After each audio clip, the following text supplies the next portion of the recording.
नमस्कार सर्व माझ्या विद्यार्थी मित्र आणि मैत्रिणींनो. मी रमेश माटे, सहशिक्षक मंगोरे प्रशाला अक्कलकोट. तुम्हा सर्वांचं इयत्ता 10वीच्या ऑनलाईन वर्गामध्ये सहर्ष स्वागत करेल. विज्ञान आणि तंत्रज्ञान भाग 1 मधील प्रकरण क्रमांक 9 कार्बनची संयुगे. तर मागील भागामध्ये आपण कार्बनचे विविध गुणधर्म पाहिलेला आहे. कार्बन एक आगळं वेगळं मूलद्रव्य का आहे याचा सुद्धा आपण अभ्यास केलेला आहे. तर आपण या दुसऱ्या भागामध्ये हायड्रोकार्बन म्हणजे काय आणि त्याचा थोडक्यात आपण अभ्यास या भागात करणार. हायड्रोकार्बन म्हणजे ज्यामध्ये हायड्रोजन आणि कार्बन हे दोनच मूलद्रव्य असतात, त्यांना आपण हायड्रोकार्बन म्हटलं होतं. तर हायड्रोकार्बन दोन प्रकार पडतात, एलिफॅटिक आणि एरोमॅटिक हायड्रोकार्बन्स. एलिफॅटिक हायड्रोकार्बन्स मध्ये परत त्याचे दोन असे प्रकार आहेत. एक आहे मुक्त श्रृंखला बंधन आणि दुसरा जो प्रकार आहे तो प्रकार आहे बद्ध, म्हणजे त्याला ओपन चेन हायड्रोकार्बन आणि क्लोज्ड चेन हायड्रोकार्बन असं म्हटलं जातं. तर मुक्त बंध मध्ये आपण मुक्त श्रृंखला ही सरळ श्रृंखला किंवा शाखीय श्रृंखला असू शकते. तर आपण त्याची उदाहरणे पाहिलेली आहेत. आणि बद्ध श्रृंखलामध्ये त्याचे वलयाकार म्हणजेच रिंग लाईक चेन असं त्याला म्हटलं जातं.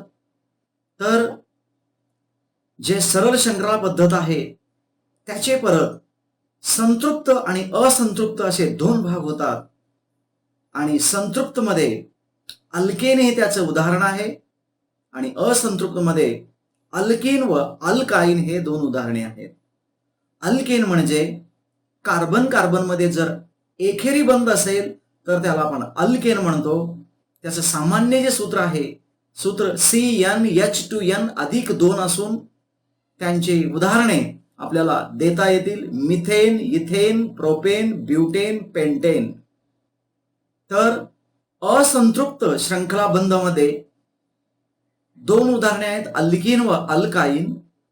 अल्कीन म्हणजे ज्या हायड्रोकार्बन्सच्या कार्बन कार्बन हे दुहेरी बंध असतं त्याला आपण काय म्हणतो, अल्कीन म्हणतो. तर त्याची उदाहरणे आपल्याला देता येतील इथिन, प्रोपीन, ब्युटीन. आणि असंतृप्त मधला तिसरं जे उदाहरण आहे ते अल्काईन. अल्काईन म्हणजे कार्बन कार्बन मध्ये जर तिहेरी बंध असेल तर त्याला आपण अल्काईन म्हणतो. आणि त्याची उदाहरणे आपल्याला देता येतील इथाईन, प्रोपाईन, ब्युटाईन आणि पेंटाईन. तर अशा रीतीने हायड्रोकार्बनचे असे वर्गीकरण आपल्याला करता येतं. तर यानंतर आपण पाहणार आहे कार्बन अणूच्या सरळ श्रृंखला, शाखीय श्रृंखला व वलये म्हणजे काय आपण मागच्या सेशनमध्ये सुद्धा पाहिलेलं आहे, पण अजून परत एकदा इथे पाहतोय. तर मिथेन, इथेन, प्रोपेन हे सगळे संतृप्त म्हणजे सॅच्युरेटेड हायड्रोकार्बन्स आहेत. त्याची रचनासूत्र सुद्धा पाहिलेले आहेत. त्यांच्यामध्ये कार्बन कार्बन हे एकेरी बंध असतं. तर या रचनासूत्रावरून असं दिसतं की रेणूच्या अंतर्भागामध्ये कार्बन अणू एक किंवा एकमेकांना जोडलेले अनेक कार्बन अणू शकतात आणि प्रत्येक कार्बन अणूला जोडलेले हायड्रोजन अणू हे रेणूच्या परिघाच्या भागात असतात. आणि अंतर्भागाच्या एकमेकांना जोडलेले कार्बन अणू म्हणजेच जणू रेणूचा तो सांगाडाच असतो. म्हणूनच कार्बन अणूंच्या सांगाड्याने कार्बनी संयुगांच्या रेणूचा आकार आपल्याला निश्चित करता येत असतो. जर आपल्याला कार्बनी अणूंची तर सरळ श्रृंखला पाहता येतं तर आपण पाहू शकतो इथे. तर सोबतच्या इथं आकृतीमध्ये पहा. तर कार्बनची सरळ श्रृंखलामध्ये एक कार्बन असेल तर त्याचं रचनासूत्र CH4 होतो, रेणूसूत्र, आणि त्याचं नाव मिथेन आहे. कार्बन कार्बन जर दोन बंध असतील, कार्बन कार्बनचे दोन जर अणू असतील तर त्याच्यापासून आपल्याला C2H6 हे आपल्याला रेणूसूत्र मिळेल, त्याला आपण इथेन म्हणतोय. कार्बनचे जर 3 असतील तर त्याला आपण C3H8 इथेन म्हणतो. त्या पद्धतीने C4H10, C5H12 अशा पद्धतीने methane, ethane, propane, butane, pentane, hexane, heptane, octane, nonane आणि डिकेन अशा रीतीने सरळ श्रृंखला हायड्रोकार्बन वाढत जातात. त्याचं सूत्र सुद्धा आपल्याला माहित आहे. तर हे अल्केन फॅमिलीमध्ये येतं. तर त्यामध्ये CnH2n अधिक 2. तर हे त्याचं सूत्र आहे सर्वसामान्य. म्हणजे कार्बन जर एक वाढत असेल तर हायड्रोजनची 2 संख्या वाढते. म्हणून त्याचे उदाहरण आपण पाहिले तर methane, ethane, propane, butane, pentane. Pentane याचा अर्थ 5, C5H12 हे त्याचं रेणूसूत्र आहे. अशा रीतीने आपल्याला इथं डिकेन म्हणजे 10 कार्बन पर्यंत इथं दिलेलं आहे. तर सरळ शृंखला हायड्रोकार्बन आपण पाहिलं. आता त्यामध्येच आपण पाहणार आहे समघटकता सुद्धा आपण पाहिलेलं आहे. तर ब्युटेनचं आपण उदाहरण घेऊया. ब्युटेन म्हणजे C4H10 हे त्याचं रेणूसूत्र आहे. 4 कार्बन अणू एकमेकांना जोडून आणखी एक प्रकारे श्रृंखला बनू शकते. समघटकता सुद्धा आपण पाहिलेला आहे. समघटकताचा अर्थ आपण काय पाहिलंय, रचनासूत्रे विभिन्न आहेत पण त्याचं रेणूसूत्र मात्र समान असतं.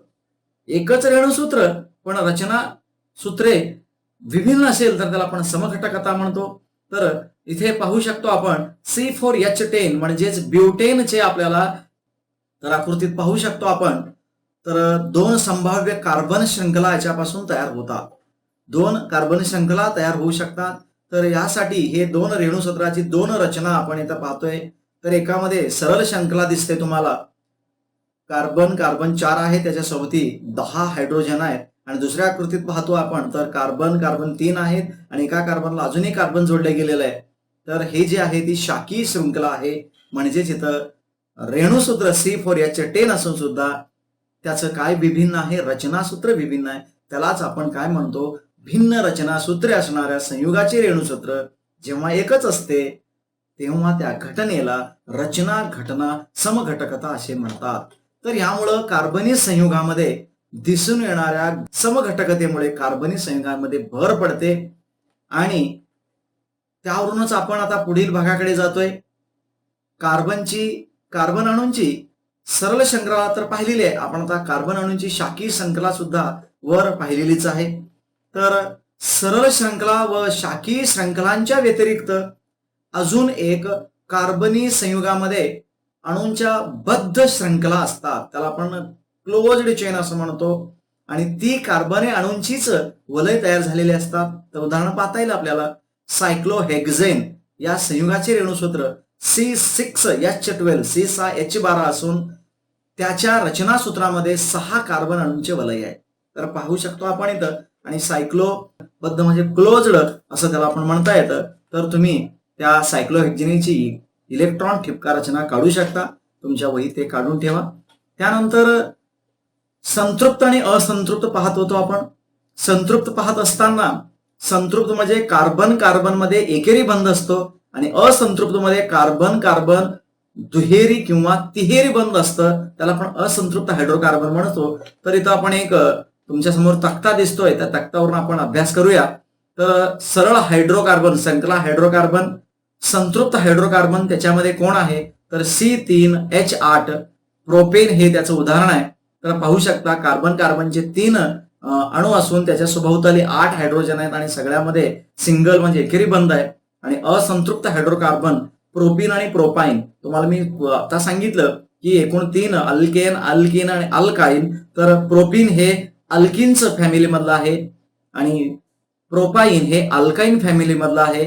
तर तुम्ही CnH2n हे त्याचं सूत्र आहे प्रोपीनचं म्हणजेच कोणाचं, अल्किनचं. आणि CnH2n-2 हे जे सूत्र आहे ते सूत्र आहे अल्काईनचं. त्यामध्ये तुम्ही यांची किंमत 1, 2, 3 या पद्धतीने ठेवत गेला तर नक्कीच तुम्हाला काय मिळेल, ह्या सगळ्या म्हणजे इथिन, मिथिन, प्रोपीन अशा प्रमाणे प्रोपीनचं सूत्र मिळतं C3H6.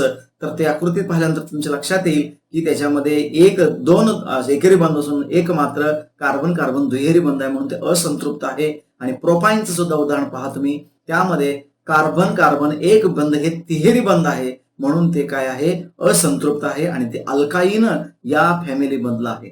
तर हे झालं सरळ. शाखीय श्रृंखलामध्ये सुद्धा आपण संतृप्त आणि असंतृप्त असं विभागणी करू शकतो. तर तुमच्या समोर उदाहरण दिलेलं आहे C4H10 आयसोब्युटेन असं म्हणतो आपण त्याला. कार्बन 4 आहेत आणि 10 हायड्रोजन आहेत.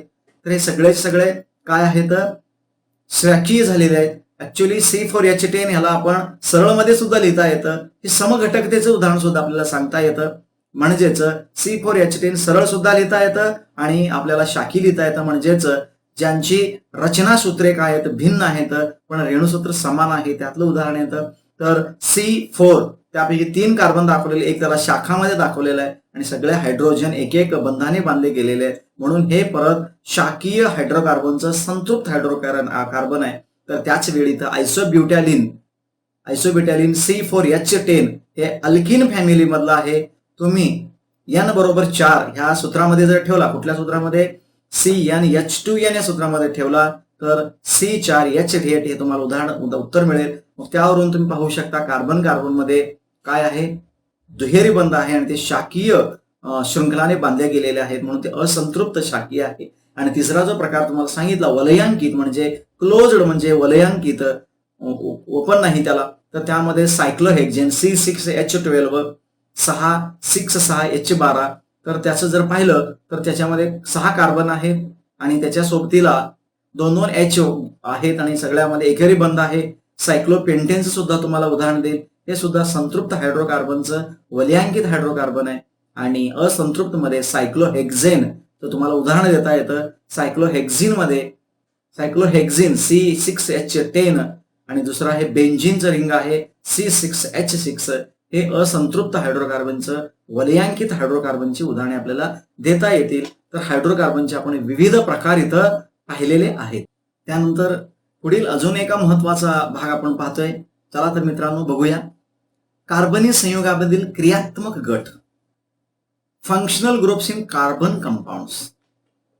आतापर्यंत आपण कार्बन व हायड्रोजन या मूलद्रव्यांच्या संयोगाने तयार झालेली हायड्रोजनची संयुगे आपण पाहिली. कार्बन आणि हायड्रोजन यांच्यापासूनच फक्त मिथेन, इथेन, ब्युटेन, प्रोपेन हे सगळे काय आहेत, कार्बन आणि हायड्रोजन यांच्यापासून तयार झालेली संयुगे होती. त्याचबरोबर विविध हॅलोजन्स, क्लोरीन, ब्रोमीन, आयोडीन हे हॅलोजन्स मध्ये येतात. ऑक्सिजन आहे, नायट्रोजन, गंध अशाही मूलद्रव्याबरोबर काय होतं, कार्बनचे बंध तयार होत असतात आणि अनेक प्रकारची कार्बनी संयुगे आपल्याला मिळतात.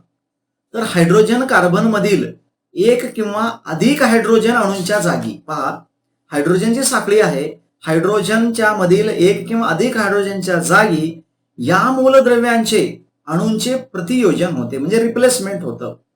CH4 त्यातलं एक H कमी केला, त्याच्या जोडी क्लोरीन घेतलं तर CH3Cl येतं. त्याला आपण काय म्हणतो, मिथाइल क्लोराईड असं म्हणतो.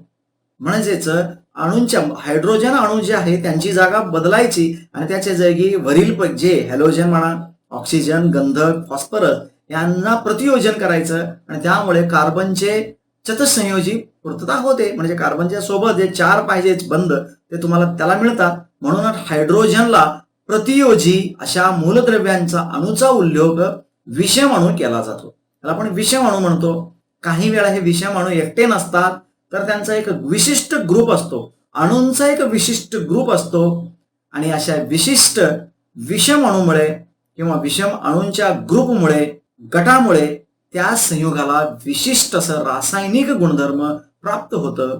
मग या संयुगातील कार्बन साखळीची लांबी व स्वरूप वेगळं काही असलं तरी, म्हणून विषम अणू किंवा विषम अणुयुक्त गट अशांना क्रियात्मक गट असे म्हटलं जातं. म्हणजे हायड्रोजनच्या प्रतियोजन करून ऑक्सिजन, त्यानंतर नायट्रोजन, गंधक, हॅलोजनचं प्रतियोजन केलं किंवा त्यांचा अणू किंवा त्यांचा एक क्रियात्मक ग्रुप, गट त्याच्या ठिकाणी प्रतियोजन केल्यानंतर त्याचे गुणधर्म बदलतात आणि त्याच गटाला आपण काय म्हणणार आहे, क्रियात्मक गट असं म्हणतो. तर आपल्या सोबत इथं परत आपण एक सोबत तक्ता दिलेला आहे. त्या तक्त्यामध्ये आपल्या 10वीच्या अभ्यासक्रमासाठी काही क्रियात्मक गट दिलेले आहेत. त्याचबरोबर त्यांची नावं, रचनासूत्र आणि संक्षिप्त रचनासूत्र या सगळ्या गोष्टी आहेत. आपण थोडक्यात बघूया. येथे क्रियात्मक गटाची मुक्त संयोजा लहान रेषेने दाखवलेली आहे. हायड्रोजनची जागा घेणारा क्रियात्मक गट हा या संयोजाच्या साहाय्याने कार्बन साखळीला जोडलेला जातो. कार्बन कार्बन दुहेरी व तिहेरी सुद्धा क्रियात्मक गट म्हणून ओळखले जातात आणि त्यांच्यामुळे त्या संयुगाला विशिष्ट रासायनिक गुणधर्म निर्माण होतो. तर पाहूया विषम अणू कोण आहे त्यामध्ये हॅलोजन, त्याच्यामध्ये क्लोरीन, ब्रोमीन, आयोडीन. नाव आहे हॅलोजन म्हणून हॅलो सुरुवातीला. क्लोरो ब्रोमो आयडो असं लिहिलं जातं. त्याची रचनासूत्र एक्स, Cl, Br आणि आय सगळे डॅश डॅश डॅश आणि संक्षिप्त सूत्र आहे एक्स. त्याबरोबर ऑक्सिजनमध्ये जर घेतलं तर त्याच विषमअणू अल्कोहोलमध्ये ऑक्सिजन आहे, OH group alcohol dash OH आहे, त्याचं संक्षिप्त रचनासूत्र आहे. अल्डिहाइड म्हणून एक आहे, C double bond OH CHO त्याचं संक्षिप्त रचनासूत्र आहे. कीटोन जर घेतलं C डबल बॉन्ड O आहे, CO लिहिलं जातं. कार्बोक्झिलिक आम्ल, कार्बोक्झिलिक ऍसिड म्हणतो आपण त्याला, C double bond O COH OH म्हणजे C डबल OH हे त्याचं संक्षिप्त रचनासूत्र असून इथर O आहे फक्त, संक्षिप्त रचनासूत्र सुद्धा ओच आहे. आणि ester C double bond O आणि इकडे परत single bond O C double O हे त्याचं संक्षिप्त रचनासूत्र आहे. तर अशा रीतीने हे पाहिले ऑक्सिजन मधील. त्यानंतर नायट्रोजनचा आपण विषमअणू आणि त्याचा क्रियात्मक गट पाहूया. नायट्रोजन मध्ये अमीन म्हणून त्याचं नाव आहे, NH2 म्हणजेच N सिंगल बॉन्ड HH आणि संक्षिप्त रचनासूत्र जे आहे त्याचं ते NH2 आहे. तर असे हे विषमअणूपासून हायड्रोजन, कार्बन आणि हायड्रोजन मध्ये हायड्रोजन याची प्रतियोजन करून हे क्रियात्मक गट तिथे ठेवले जातात आणि नवीन आपल्याला काय मिळतात, संयुगे मिळतात, कार्बनची संयुगे आपल्याला मिळतात. तर हे आपण व्यवस्थित डोक्यात ठेवायचं आहे, लक्षात ठेवायचं आहे मित्रांनो. आता आपण पुढील भाग म्हणजे समजातीय श्रेणी, होमोलॉगस सिरीज काय आहे आपण बघूया. आता त्यासाठी तुम्हाला सुरुवातीला जे तुम्हाला सांगितलं की हायड्रोकार्बनचे प्रकार तुम्हाला सांगितलं होतं, त्यामध्ये संतृप्त आणि असंतृप्त असं सांगितलं होतं.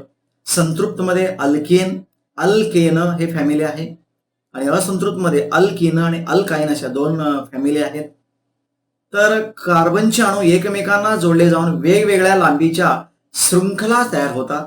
तसेच या शृंखलावरील हायड्रोजन अणूची एखादी जागा क्रियात्मक गट घेऊ शकतो आणि या क्रियात्मक गट म्हणजे तोच कार्बन शृंखला वेगवेगळ्या लांबीच्या अशी संयुगे मोठ्या संख्येने तयार करतात. तर आपण पाहू शकतो अल्कोहोल हा जर क्रियात्मक गट असलेला पाहिला तर उदाहरण आपण पाहू शकतो CH3OH, ह्याला आपण काय म्हणतो ethyl alcohol, CH3CH2OH propyl alcohol किंवा प्रोपेनॉल, CH3CH3CH2OH असे अनेक संयुगे आपल्याला क्रियात्मक गट घालून बदलता येतात. या सर्वांमधील कार्बन शृंखलांची लांबी वेगळी असली तरी त्याच्यात एकच क्रियात्मक गट असल्याने त्यांच्या रासायनिक गुणधर्मामध्ये बऱ्याचपैकी साधर्म्य आढळतं. म्हणजे जे अल्कोहोल ग्रुप जर घेतले सगळे क्रियात्मक गट असलेले तर सगळ्यामध्ये गुणधर्मे साम्य आढळतं. क्रमाक्रमाने त्यांची वाढत जाणारी लांबी, बरोबर, क्रमाक्रमाने वाढत जाणारी लांबी असणाऱ्या शृंखलावर विशिष्ट हायड्रोजनच्या जागी समान क्रियात्मक गट जोडल्यामुळे संयुगाची जी श्रेणी तयार होते त्याला समजात श्रेणी असं म्हटलं जातं. पहा परत एकदा, क्रमाक्रमाने वाढत जाणारी लांबी असणाऱ्या शृंखलावर विशिष्ट हायड्रोजनच्या जागी समान क्रियात्मक गट जोडल्यामुळे जी श्रेणी तयार होती त्याला समजातीय श्रेणी म्हणतात. क्रियात्मक गट कोणता आहे हे त्याप्रमाणे वेगवेगळ्या समजातीय श्रेणी असतात. अल्कोहोलची समजातीय श्रेणी म्हणू शकतो, कार्बोक्झिलिक ऍसिडची समजातीय श्रेणी म्हणू शकतो किंवा अल्डेहाइडची समजातीय श्रेणी सुद्धा असते. तर प्रत्येकाची समजातीय श्रेणी वेगवेगळ्या आहेत. अल्केनची समजातीय श्रेणी वेगळी, अल्किनची वेगळी आणि अल्काइनची सुद्धा समजातीय श्रेणी वेगळी असते. आपण इथे काही समजातीय श्रेणी पाहूया. तर त्यामध्ये अल्केन, अल्किन आणि अल्काइन ह्या तिघांच्याही समजातीय श्रेणी आपण तक्त्यांच्या साह्याने पाहतोय. तर पाहू, अल्केनचं तुम्हाला सुरुवातीला सर्वसामान्य रेणूसूत्र सांगितलं होतं CnH2n+2.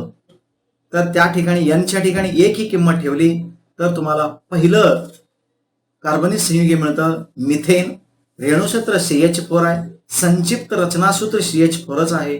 त्यामध्ये कार्बनच्या अणूची संख्या 1 असते आणि CH2 घटकांची संख्या 1 आहे.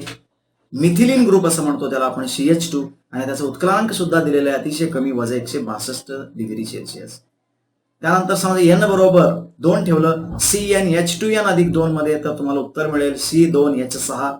तर त्याचं संक्षिप्त रचनासूत्र आपण CH3-CH3 लिहितो. कार्बन 2 असतात, CH2 2 असतात मिथिलीन ग्रुप आणि त्यांचं उत्क्रांक वजा 88.5 आहे. तर प्रोपेन एन बरोबर 3 ठेवलं तर C3H8 मिळतं आणि त्याचं संक्षिप्त रचना सूत्र CH3 dash CH3 dash CH3 आहे, एकेरी बंधच आहे. कार्बनची संख्या, अणूंची संख्या 3 आहे आणि त्यांच्यात घटकांची संख्या 3 आहे. उत्क्रांक वजा 42 आहे. अशा रीतीने आपण पुढील सर्व अल्केनची समजातीय श्रेणी लिहित गेल्यानंतर एक लक्षात येतं की प्रत्येक पुढील समजातीय जे कार्बन संयुग आहे त्यामध्ये CH2 मिथिलीन ग्रुपची भर पडत असते.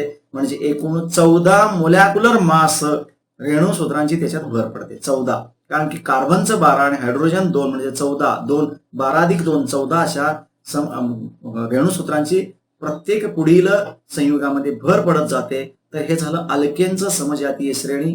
त्याचं सूत्र सांगितलं होतं CnH2n+2. त्यानंतर दुसरं आपण उदाहरण पाहतोय अल्कोहोलांची समजातीय श्रेणी. अल्कोहोल म्हणजे OH ग्रुप असेल तर त्याला अल्कोहोल म्हणतो आपण. म्हणजे तर फक्त एक काय करता येतं आपल्याला बघूया दिलेल्या चार्टमध्ये किंवा तक्त्यामध्ये. मिथेनॉल, तर इथं काय होतं CH4 जे आहे मिथेन त्यातलं एक हायड्रोजन कमी करण्यात येतं आणि त्याच्याऐवजी CH3OH हे क्रियात्मक गट लावलं तर CH3OH म्हणून त्याचं रेणूसूत्र CH4O आहे. पण प्रत्यक्ष संक्षिप्त रचना सूत्र मात्र CH3-OH आहे. कार्बन 1 आहे, घटकांची CH2 घटकांची संख्या 1 आहे, उत्कलांक थोडा वाढलेला आहे, 63 डिग्री सेल्सिअस आहे. या पद्धतीने इथेनॉल म्हणजे त्याच सूत्रामध्ये आपण ठेवलं.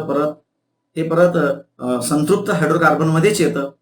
त्यात फक्त अल्कोहोलची समजाती श्रेणी आहे. इथं C2H6O तर CH3CH2OH आहे. कार्बन अणूंची संख्या 2 आहे. तर परत घटकांची काय CH2 घटकांची संख्या 2 आहे, उत्कलांक 78 आहे. म्हणजेच प्रत्येक वेळी आता एक कार्बन वाढत जातात.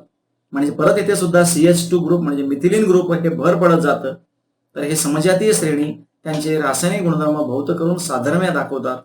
अल्किनांची समजातीय श्रेणीकडे आपण जाऊया. अल्किनांची समजातीय श्रेणी जर पाहिलं तर हे जे आहे हे असंतृप्त आहे. कार्बन दुहेरी बंध यांच्यामध्ये असतो. इथिन पहिलं उदाहरण आपण पाहूया.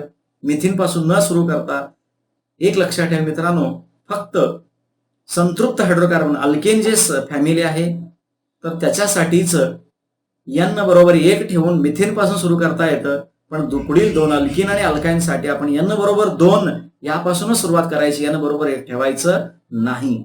तर इथून आपण N बरोबर 2 ठेवलं, त्याचं सूत्र तुम्हाला सांगितलं होतं CnH2n म्हणून. जर N बरोबर 2 ठेवलं तर तुम्हाला C2 काय मिळेल, 2 ठेवल्यानंतर C2H4 मिळेल. तर C2H4 म्हणजे CH2 double bond CH2. Carbon अणूंची संख्या त्याच्यात 2 आहे आणि CH2 घटकांची संख्या त्याच्यात 0 आहे आणि उत्कलांक वजा 102 आहे. तर त्याचप्रमाणे आपण असंच प्रोपीनचं पाहिलं C3H6 येईल. तर CH3 single bond CH double bond CH2. Carbon अणूंची संख्या 3 आहे आणि CH2 घटकांची संख्या 1 आहे. अशा रीतीने पेंटीन, ब्युटीन, हेक्झिन अशा रीतीने आपण समजातीय श्रेणी पाहू शकतो. तर प्रत्येकामध्ये एक तुम्हाला समानता आढळते. प्रत्येक पुढील कार्बनिक संयुगे CH2 ग्रुप याच्यानुसार बदलतं. 14 मोलॅक्युलर मास म्हणजे रेणूसूत्राने बदलतं. आणि दुसरं महत्वाची गोष्ट म्हणजे त्यांचे रासायनिक गुणधर्म हे जवळपास साधर्म्य दाखवतात त्यांच्या समजातीय श्रेणीमध्ये. अल्कोहोलची समान दाखवते, अल्केनांची समान दाखवते किंवा अल्डेहाइड असू दे किंवा कीटोन असू दे, तर त्यांची ती समजातीय श्रेणी ही समान रासायनिक गुणधर्म तुम्हाला दाखवतात. तर तुम्ही याच रीतीने जसं आपण इथं तक्त्यामध्ये पाहिलं तर तुम्ही अल्डेहाइडचं समजातीय श्रेणी पाहू शकता आणि आपल्या वहीत लिहू शकता. तर विद्यार्थी मित्रांनो, आता आपण कार्बनी संयुगांच्या नामकरण पद्धती त्यांना IUPAC प्रमाणे नाव कसं दिलं जातं आपण याचा थोडक्यात आणि अतिशय महत्वाचा असा भाग यामध्ये पाहणार आहे. तर सामान्य नामकरण पद्धती म्हणजे काय आपण थोडक्यात बघूया. तर सध्याच्या घडीला या जगामध्ये लक्षावधी कार्बनी संयुगे ज्ञात आहेत, सगळ्यांना माहीत आहे. सुरुवातीला ही संख्या फार कमी होती आणि त्यावेळी वैज्ञानिकांनी त्यांचे नामकरण हे वेगवेगळ्या प्रकाराने केले. त्या नावांना सामान्य नाव असे म्हणतात. तर त्याला मिथेन, इथेन, प्रोपेन व ब्युटेन असे नावं त्याला देण्यात आले अल्केनच्या फॅमिलीवरून. तर अल्केनची नावे त्यांच्यातील कार्बन संख्येवरून दिलेली आहेत. लक्षात ठेवा, कार्बनच्या संख्येवरून. C4H10 या रेणूसूत्रातील सरळ शृंखला किंवा शाखीय शृंखला अशी रचना सूत्रे असलेली 2 समघटक संयुग संभवतात. त्याचे 2 काय होतात, समघटक संयुग संभवतात.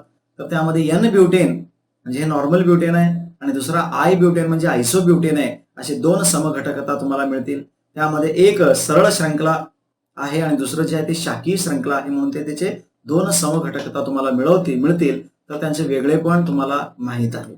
तर आपण या भागामध्ये महत्वाचं म्हणजे त्यांना ज्या संयुग आहे त्यांना नावं कशा पद्धतीने दिलेले आहेत. तर संख्या वाढत गेल्यामुळं सामान्य नामामुळे गोंधळ व्हावा लागला. त्यामुळे कार्बनी संयुगांना नावं देण्यासाठी तर्कशुद्ध व सर्वसामान्य पद्धत आणण्याची आवश्यकता भासू लागली. तर त्यामध्ये जी पद्धत आहे त्याचं नाव आहे IUPAC पॅक नामकरण पद्धती, असं त्याला नाव देण्यात आलं. तर आपण बघूया IUPAC पॅक नामकरण पद्धती नेमकी कशी आहे. IUPAC याचा अर्थ आहे international union of pure and applied chemistry. या संस्थेने या संयुगाच्या संरचनेवर आधारित नामकरण पद्धती मांडली आणि त्या सगळ्या जगाने स्वीकारलेली आहे. या पद्धतीमध्ये सर्व प्रकारच्या कार्बनी संयुगांना विशिष्ट नाव देण्याची तरतूद आहे. आपण इथं एकच क्रियात्मक गट असलेल्या काही शृंखलांना IUPAC नाव कसे देतात ते पाहूया. कोणत्याही कार्बनी संयुगाच्या IUPAC मध्ये 3 घटक असतात. ते 3 घटक लक्षात घ्या. जनक, प्रत्यय व उपसर्ग. पहा, जनक हा मध्ये येत असतो, प्रत्यय हे पाठीमागे असतो आणि उपसर्ग हा पुढे असतो. तर उपसर्ग, जनक आणि प्रत्यय या पद्धतीने लिहिण्याची प्रथा, तर्कशुद्ध प्रथा आहे, ते आपण पाहूया. तर या संयुगाला IUPAC नाव देत असताना संयुग जे आहे त्या संयुगाचे जनक अल्कनेचे नाव, अल्कनचे नाव आधारभूत धरतात. जनक अल्केनचे नाव म्हणजे कसं, जनक अल्केनच्या नावाला योग्यते व प्रत्यय व उपसर्ग, प्रत्यय पाठीमागे उपसर्ग पुढे लावलं तर तो संयुग तयार होतो. सरळ श्रृंखला संयुगाच्या या IUPAC नामकरणातील आपण पायऱ्या आपण आता याच्या नंतर पाहतोय. पायरी क्रमांक 1 पाहूया. आता इथं समजा दिलेलं जे संयुग आहे ते सरळ आहे, कार्बन कार्बन कार्बन सरळ असेल तर पहिल्यांदा त्यांच्यातील कार्बनची संख्या मोजली जाते. या संख्येइतके कार्बन अणू असलेला अल्केन हा त्याचा काय असतो, जनक असतो. म्हणजे कसं, 1 कार्बन असेल तर मिथ, 2 कार्बन असेल तर इथ, 3 कार्बन असेल तर प्रोप, अशा रीतीने त्याचे जनक नाव दिले जाते. तर या जनक अल्केनचे नाव इंग्रजीत लिहिलं जातं. प्रस्तुत संयुगाच्या कार्बन शृंखलेमध्ये दुहेरी बंध असेल तर त्या जनकचं शेवटचं नाव बदलतं. ANE हे अल्केनचं फॅमिली आहे, पण जर दुहेरी बंध आला, दुहेरी बंध कार्बन कार्बन, तर ANE ऐवजी ENE लिहिलं जातं. आणि जर तिहेरी बंध आला, कार्बन कार्बन तिहेरी बंध आला, तर ANE ऐवजी YNE असं लिहिलं जातं. हे लक्षात घ्या. तर असे लिहिलं जातं बघा, अल्केन एकेरी बंध, अल्केन म्हणजे ALKANE एकेरी बंध, अल्कीन ALKENE दुहेरी बंध, ALKYNE तिहेरी बंध. अशा रीतीने यांना नावं देतोय आपण. तर पहिलं संतृप्त आहे, राहिलेलं 2 हे असंतृप्त हायड्रोकार्बन्स आहेत. तर पाहूया रचनासूत्र IUPAC प्रमाणे पहिली पायरी. तर याच्यामध्ये उदाहरण आपल्याला पाहता येतं. रचनासूत्र पहा त्याचं, CH3-CH2-CH3. तर त्यामध्ये 3 कार्बन आहेत, कार्बन सिंगल बॉन्ड, 3 कार्बन आहेत म्हणून त्याचं जनक नाव आहे प्रोप, म्हणजेच प्रोपेन. जनक नाव प्रोप आहे. ते सरळ संग्रह असल्यामुळं ANE लिहिलं जातं म्हणून प्रोपेन. त्यानंतर CH3-CH2OH जर घेतलं, त्याच्यात कार्बन 2 आहे, C6 सिंगल बॉन्ड C. तर हे 2 कार्बन असतील तर त्याला इथ म्हणलं जातं. आणि ह्याच्यामध्ये परत म्हणजे जनक नाव हे काय आहे, इथेन आहे, पण OH फॅमिली असल्यामुळं. तर आपण पायरी 2 मध्ये बघूया. रचनासूत्रामध्ये एखादा क्रियात्मक गट असल्यास जनक नावातील शेवटची ई अक्षर काढून टाकलं जातं. उदाहरण आपल्याला देता येतं. CH3-CH2-OH कार्बन कार्बन 2 म्हणजे इथेन आहे, हे जनक नाव आहे, पण OH हे त्याचे क्रियात्मक गट असल्यामुळे ई काढायचं आहे.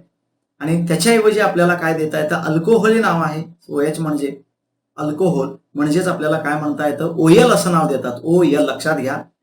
OH असेल तर OL म्हणजे इथेनच्या ऐवजी ते इथेनॉल, ETHANOL इथेनॉल असं लिहिलं जातं.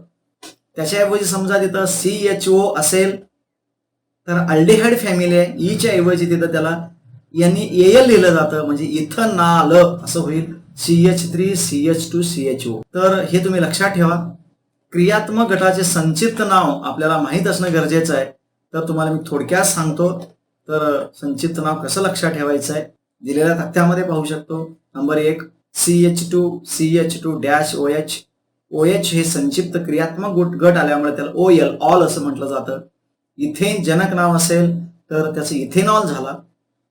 दुसरं उदाहरण पहा, CH3CH2Cl आहे, क्लोरो आहे संक्षिप्त नाव, म्हणून इथेन हे त्याचं जनक नाव आहे, म्हणून उपसर्ग असणार आहे क्लोरो इथेन असं म्हटलं जातं.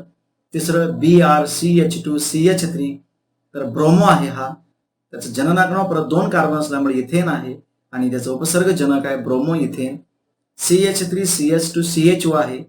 CH2CHO ग्रुप असेल तर Al लिहिलं जातं ऑल आणि प्रोपेन 3 कार्बन असल्यामुळे प्रोपेन तर जनक प्रोपेनॉल. नॉल आणि नाल मध्ये फरक आहे. OH असेल तर नॉल, Al कधी येणार आहे तर अल्डेहाइड ग्रुपला. CH3COOH OIC ऍसिड म्हणजे कार्बोक्सिलिक ऍसिड ग्रुप आहे म्हणून OIC ऍसिड लिहितो आपण, ऑइक ऍसिड. इथेन हे त्याचं काय आहे जनक नाव आहे, कारण की त्याच्यामध्ये 2 कार्बन आहे म्हणून त्याचं जनक प्रत्यय होणार आहे इथायनिक ऍसिड होणार आहे, इथायनिक ऍसिड. CH3NH2 तर NH2 हे अमीन किंवा एमाइन हे संक्षिप्त क्रियात्मक नाव आहे. मिथेन एकच कार्बन असल्यामुळे मिथेनामाइन हे त्याचं काय होणार आहे जनक प्रत्यय त्याचं नाव होणार. तर CO असेल तर ONE कीटोन ग्रुप असतो. प्रोपेन त्याचं काय होणार प्रोपेनॉन अशा पद्धतीने आपण लिहित असतो. तर ह्या तक्त्यामध्ये तुमच्या लक्षात आलं असेल. तर IUPAC ची नामकरणाची दुसरी पायरी आपण पाहतो इथं. तर त्या पायरीमध्ये रचनासूत्र पहा. CH3CH3OH तर 3 कार्बन आहेत आणि मिडलला काय आहे हायड्रॉक्झिल म्हणजे OH ग्रुप असेल, दोन्ही अंक समान आहेत इकडे आणि इकडे म्हणून त्याला 3 कार्बन म्हणजे प्रोपेन. 2 नंबरला काय आहे क्रियात्मक गट आहे म्हणून त्याला प्रोपेन 2 OL म्हणजे प्रोपेन 2 ऑल असं म्हटलं जातं. दुसरं उदाहरण पहा, CH3CH2CH2 सिंगल बॉन्ड CH3 आणि Cl.